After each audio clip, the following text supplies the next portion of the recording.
मैं भी 5-7 दिन हो गए ना मैं यहां पर, मैंने देखा एक भी बहू बेटियां बातचीत नहीं करती। बातचीत वही करती हैं जो 50 से ऊपर है, क्योंकि उनके दिमाग में ही फितूरी घूमती है। दुनिया के दिमाग घूमते हैं और फितूरी तो इनके दिमाग में घूमना चाहिए। ये इंस्टाग्राम चलाती हैं, क्या क्या चलाती हैं, वो क्या बोलते हैं, और फेसबुक चलाती हैं, पता नहीं क्या क्या चलाती। फिर भी कम से कम मैं दाद दूंगा कि 2 घंटे इतनी शांति और शालीनता से बैठी रहती हैं। ये इनके जीवन की महानता है। मगर ऐसा लगता है कि ये जितने ये ऊपर बैठी हैं ये भी मोबाइल चलाती होंगी। एक आधे कोई हो शायद बा डोकरी बैठी है, पिंक पिंक कलर की, बा ना चलात होए, बाकी तो शायद एक भी, एक और उनकी एलिफेंट की फ्रेंड बैठी है, वो भी कह रही कि मैं भी नहीं चलाती। बाकी तो वो सब चलाती हैं। मगर तुम्हें दाद देना, अच्छा 3 एक तीसरी भी कह रही हम भी नहीं चलाते। बहुत अच्छा, very nice, thank you very much. तो ये हमारे कर्म हैं, इनसे बचो, इनसे बचो। और इनसे अगर तुम बच गए, बहुत मुश्किल से दुर्लभता से साधु मिलता है। बोलो हम लोग जिंदगी भर के लिए आए हैं कानपुर में, अरे कब चले जाएंगे कानपुर से तुम देखते रह जाओगे। बहुत पुण्य का उदय था तुम्हारा, बहुत पुण्य का उदय कि इस आनंदपुरी में आ गए, नहीं तो अभी तक तो कब के बिहार कब जाते, कब का पंचकल्याणक हो जाता। सौभाग्य मानो, अपने हाथ से अपनी पीठ थपथपा लो कि हमारा कितना पुण्य का उदय था कि हमें साधु के 5-7 दिन आनंदपुरी में मिल गए और फिर 5-7 दिन अभी पंचकल्याणक के मिल जाएंगे। नहीं तो कहां आते हैं इस बीहड़ इलाके में। क्या है यहां पर, संस्कार नाम की तो चीज ही नहीं है, संस्कार नाम की तो चीज ही नहीं है। बीहड़ है धर्म के नाम पर, मिथ्यात्व में घुसा है पूरा यूपी। ललितपुर के बाद से लेकर मिथ्यात्व तो इतना भरा है, इतने डोरे टंटे रस्सियां पांव में, कोई बच्चा पांव में धागा बांधा है, कोई गले में पहना है, कोई हाथों में बांधा है, कोई इधर कलाई में बांधा है। 6-6 महीने 8-8 महीने के धागे, असंख्यात जीवों का विनाश। एक बूंद पानी में 36,450 जीव होते हैं और एक धागा तुमने बांध लिया। लेटरिन का पानी अलग लगा उसमें, और जब वो सूख गया तो वो सारे जीव मर गए। नहाया तुमने, वो धागा गीला हुआ, 1,00,000 बूंदों में गीले हुए इतने धागे हैं तुम्हारे गले में, कमर में, हाथों में, पांव में। और वो जब सूखे तो 36,450 जीव एक बूंद में, तो 1,00,000 बूंदों में कितने जीव, वो सारे के सारे मरण को प्राप्त हो गए। सारी नेगेटिव ऊर्जा आएगी। हमने वास्तु की राड लगवा करके उस धागे में देखा तो उनकी यूं जाती है, नेगेटिव ऊर्जा आती है। इसलिए शरीर में किसी भी प्रकार का धागा नहीं होना चाहिए। ये बच्चों की मम्मियां कंजूस हो गई हैं। जब बच्चा सबसे पहले जन्म लेकर के अपनी नानी के यहां जाता है 45 दिन के बाद, तब हर नानी, कितनी भी गरीब से गरीब नानी क्यों ना हो, कम अमीर क्यों ना हो वो नानी, मगर अपने उस, क्या बोलते, नाती, पोता, नाती, अपने नाती के लिए 2 पायल, 2 कड़े, एक चैन में हाय डालकर और एक कमर की करधोनी देती है। मगर ये मम्मियां उन बच्चों की इतनी माइजर होती हैं, इतनी कंजूस होती हैं कि वो 1-2 दिन पहनाएंगी और वो सब रख लेंगी और काला धागा पहना देंगी। कोई गरीब गरुआ का नाती पोता है क्या? क्यों पहनाए तुमने? असंख्यात जीवों की हिंसा। और पैरों में काला धागा पहनना महान अशुभ है, दुष्चरित्रता का प्रतीक है, दुष्चरित्रता का प्रतीक है। क्योंकि जहां पायल पहनी जाती है वहां ज्योतिष के अनुसार मंगल ग्रह का वास होता है। और उस जगह अगर तुम्हारी बिटिया, तुम्हारी बहू, तुम्हारी दादी माँ, तुम्हारी सासू, कोई भी महिला पुरुष अगर काला धागा उन जगह पे पहना है, उसका मानसिक कैरेक्टर लूज होना शुरू हो जाएगा। नियम से। उसका कागज है मेरे पास, पूरा लेख है, उस पर मैंने कई जगह पढ़ाया और हजारों लाखों लोगों ने उसे कटवा दिया। पूज्य मुनि श्री से भी मैंने जिज्ञासा में उसके बारे में जिक्र करवाया था। तो हम विचार कर लें, ये बहुत अशुभ होते हैं, बहुत अशुभ होते हैं। इसलिए ये मनुष्य पर्याय मिली है, इसका सदुपयोग करो। मैंने एक दिन बताया था एक जगह पर कि एक बच्चा मेरे पास रोते रोते आया। मैंने रो क्यों रही बेटा? बोले महाराज जी मैं अभी तक एरोप्लेन में नहीं बैठा। तो मैंने कहा बेटा कौन सी बड़ी बात है, कहाँ रहते हो? बोले सागर में। तो मैंने सागर पगला, भोपाल से दिल्ली चला जा एरोप्लेन में, बैठ लेगा। बोले नहीं ऐसे तो बैठ लूंगा, मगर मुझे दुख जब होता है जब कुत्ता एरोप्लेन से उतरता हुआ मैं देखता हूं, जब कुत्ते को एरोप्लेन में चढ़ते देखता हूं कि सूट बूट पहने हुए एक व्यक्ति अपने सोने की जंजीर में कुत्ते को उतारता ले जाता है। तो मैंने कहा क्या कहना चाहता है? बोले उस कुत्ते ने ऐसा क्या किया महाराज कि वो एरोप्लेन में बैठ रहा है, सोने की जंजीर है, उसका डॉक्टर अलग से स्पेशल है, उसके गद्दे रजाई हैं, उसके लिए सफाई कर्मचारी अलग से हैं, ऐसा क्या किया? मैंने कहा सुनो सुनो सुनो माताओं, तुम करने दो बच्चों, बच्चे मन के सच्चे, सारी जग की आंख के तारे, ये बच्चे फूल खिले भगवान को लगते प्यारे। बच्चे करने दो, अपन को तो इन बड़ों को सुधारना है, बच्चे तो अपने आप सुधर जाएंगे। तो उस बच्चे ने जब मुझसे प्रश्न किया कि महाराज जी कुत्ता एरोप्लेन में कैसे बैठ जाता है, मैंने कहा बात तो तू ठीक पूछ रहा है। फिर मैंने जिनवाणी माँ से कहा कि माँ तू बता ये कुत्ता कैसे एरोप्लेन में बैठा? तो माँ ने कहा सुन इतना भी नहीं जानता? मैंने जानता तो हूं मगर आपसे प्रमाणिक करा लूं तो बहुत अच्छा रहेगा, और प्रमाणिक नहीं होगा तो नीचे से टूटी चप्पल और सड़े टमाटर फेंकेंगे। तो बोले सुन, जो धर्म तो करते हैं मगर मायाचारी से करते हैं, दिखावा करते हैं। घर में तो पूछ कहाँ गई थी? हम तो प्रवचन सुन रहे थे, हम तो मंदिर गए थे, और मंदिर में क्या खटकरम करती हैं? कोई बहू दिख जाए, कोई की नई शादी हुई थी, साल भर 2 साल हो गया, उसकी सासू बैठी, कहा भाई कछू है क्या? बहू के कछू है? नहीं भाई 2 साल हो गए अभी तो कछू नहीं आ, कछू नहीं आ, 2 साल हो गए, दिखाओ भाई डॉक्टरों को दिखाओ। दिखा तो लिया है, अब डॉक्टर तो कह रहे हैं कि कुछ नहीं है। एक दूसरी मिल गई, कहा भाई आ गई? हाँ आ गई। कहा भाई कछू है तुम्हारी? तो 5 साल हो गए तुम्हारी बहू को। हे भगवान 5 साल कछू नहीं है, कछू नहीं है। अरे हमने कही थी तुमसे कि तुम उसे न करो, तुम कानपुर वाली की मोड़ी से कर लेती तो ठीक रहती, तुम कहाँ गई उधर कन्नौज में करवे के लाने।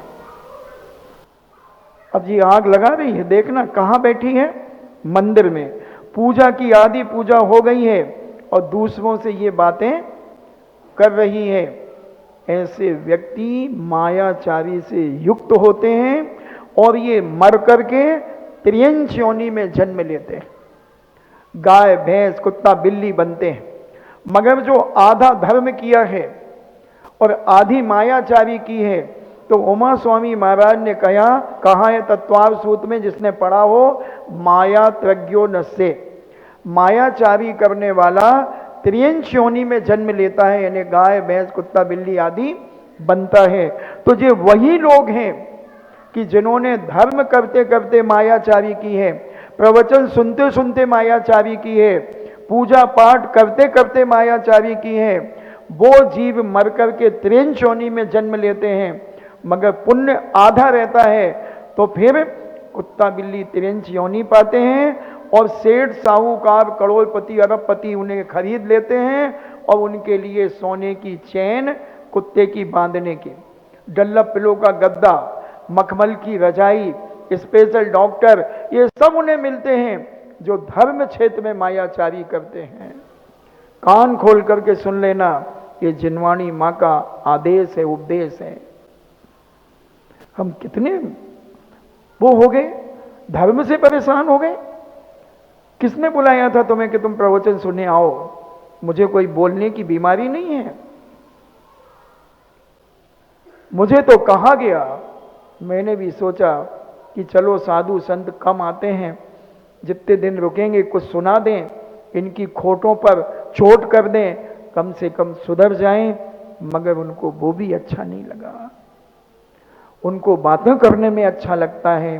अब कल से इधर बुला लेना बंबई की हीरोइन है, और यहाँ बैठ करके खूब बातें करना, खूब डांस देखना, खूब नाचना, खूब किटी करना, सब कुछ करना। हम तो चले उस पार, तुम्हारी तुम जानो, तुम्हारी तुम जानो।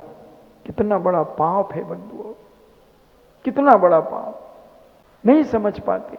कम से कम निरतिचार पूर्वक हम जिनवाणी के 2 शब्द तो सुन लें। बोलने के लिए तो दिन भर पड़ा है, रात भर पड़ी है, जीवन पड़ा है। संसार की बातें करने के लिए कम से कम जो थोड़ा सा सूर्य अस्त होने पर है, थोड़ा सा जीवन में सदमार्ग दिखाया जा रहा है, सम्यक बातें बताई जा रही हैं, उनको कम से कम जीवन में उतार करके अपने कल्याण का रास्ता खोजा जा सकता है। मगर कहाँ है हमारे भाव कल्याण करने के? हम तो 4 लोगों की वाहवा लूटने के लिए मंदिर आ जाते हैं, कर्म काटने के लिए मंदिर थोड़ी आते हैं। 4 सहेलियां मंदिर में मिल जाएंगी इसलिए हम चले आते हैं। अंतरात्मा से पूछो, क्या वाकई में हम जिनालय में आकर अपने कर्म काटने की चर्चा करते हैं? कि हम भगवान को अपना दुखोनियां रोते हैं, अपनी परेशानियां सुनाते हैं भगवान को?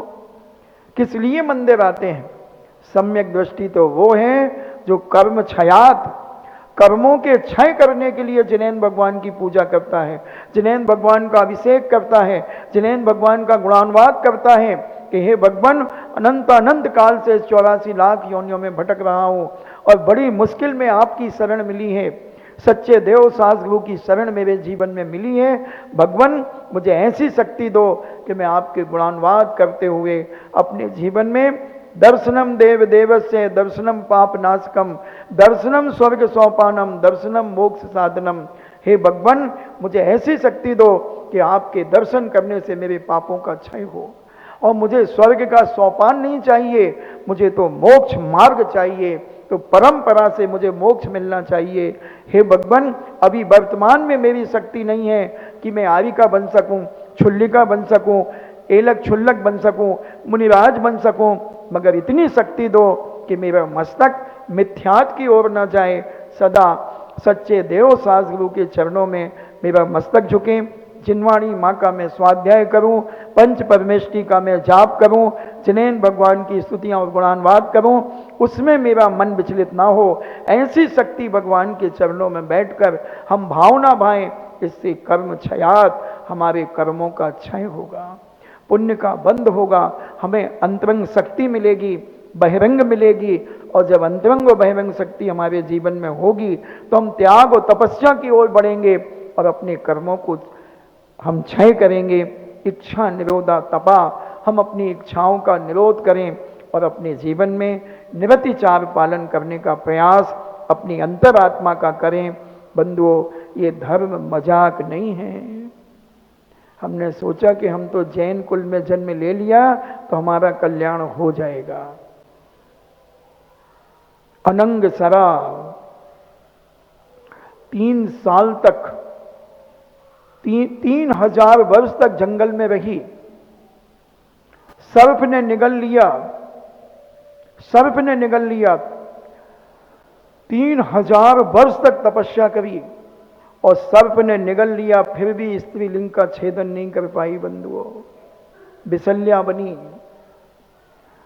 स्त्रीलिंग का छेदन करना कोई मामूली बात नहीं है।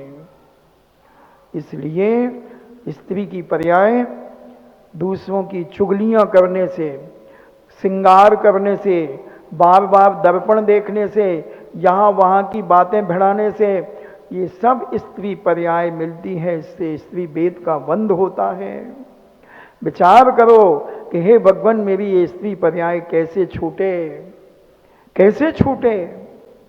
अपनी निंदा ग्रह करो, मगर हम तो दूसरों की निंदा करने में आनंद लेते हैं, हम तो इधर उधर की बातों में आनंद लेते हैं, हम तो इसको उसको नीचा दिखाने में आनंद लेते हैं। तो जैनाचार्य कहते हैं अभी स्त्री पर्याय छूटेगी नहीं, छूटेगी नहीं। फीलिंग करो अपने आप की, और सुबह से शाम तक और शाम से सुबह तक का स्वयं के द्वारा स्वयं का ऑडिट करना चाहिए। सोने के पहले हर स्त्री पुरुष को, भाई को, बहन को, बेटी को, बहू को, सासू जी को, सबको अपनी सुबह से शाम तक की सारी गलतियों को मस्तिष्क में नोट करना चाहिए कि हमने सुबह उठने से लेकर और सोने तक कितने लोगों के बारे में क्या क्या सोचा है, कितना बुरा सोचा और कितना अच्छा सोचा, ये निर्णय करना चाहिए। फिर आलोचना पाठ पढ़ना चाहिए, अपनी निंदा ग्रह करना चाहिए, और आलोचना पाठ पढ़ करके सभी जीवों को क्षमा भाव करना चाहिए, सबसे क्षमा करना चाहिए, सबको क्षमा करना चाहिए। मांगना मत, क्षमा मांगना मत, क्षमा करना। मांगते तो हम अनादि काल से चले आ रहे हैं। कोई 50 साल से मांग रहा होगा क्षमा, कोई 20 साल से, कोई 25 साल से, कोई 40 साल से, कोई 60 साल से। 10 लाख क्षण पर्व का क्षमा वाणी पर्व आता है, उत्तम क्षमा, उत्तम क्षमा, उत्तम क्षमा, उत्तम क्षमा। मोबाइल पर काहे उत्तम क्षमा, उत्तम क्षमा, ये तो भिखारियों का काम है रे। साहूकार, सेठ, राजा, महाराजा, साधु, संत क्षमा करते हैं, वो मांगते नहीं हैं। करना बहुत महत्वपूर्ण है। मांग तो हम लेते हैं, किससे मांगते हैं? जिससे हमारी दोस्ती होती है, जिससे हमारी मित्रता होती है, जिससे हमारा बोलचाल होता है, जिसके साथ हम उठते बैठते हैं, उससे हम क्षमा मांगते हैं। और जिससे हमारी बुराई चल रही है 6-6 महीने से, सालों से, उसकी तरफ हम देखते भी नहीं है, उसी सभा में वो खड़ा है, फिर भी हम एक झटके में घूम जाएंगे, उत्तम क्षमा, उत्तम क्षमा, उत्तम क्षमा, उत्तम क्षमा, और इधर वो खड़ा था। ये है और मायाचारी, ये है करेला और नीम चढ़ा, ये करेगा विनाश। अगर तुम क्षमा कर रहे हो एक एक व्यक्ति से, भैया क्षमा करना। जिंदगी में जो कुछ अभी तक हमारे द्वारा आपका अपमान किया गया हो, मैं मन वचन काहे से आप मुझे क्षमा करें और मैं भी आपको क्षमा करता हूं। ऐसे परिणाम क्या होते हैं? मोबाइल पर क्षमा किससे मांगी जाती है? जिनसे हमारी मित्रता है। और ज्यादा हुआ हम लोगों के पास, महाराज जी उत्तम क्षमा, महाराज जी उत्तम क्षमा। अरे भाई काहे की क्षमा? क्या किया तुमने मेरा? हमारा तुम्हारा कौन सा झगड़ा है? कौन सा कसाई हमारी तुम्हारी? उनसे मांगो ना जिससे 6 महीने से क्या 6 साल से बोलचाल बंद है, उससे तो नहीं मांगूंगा महाराज जी, मरते मर जाऊंगा।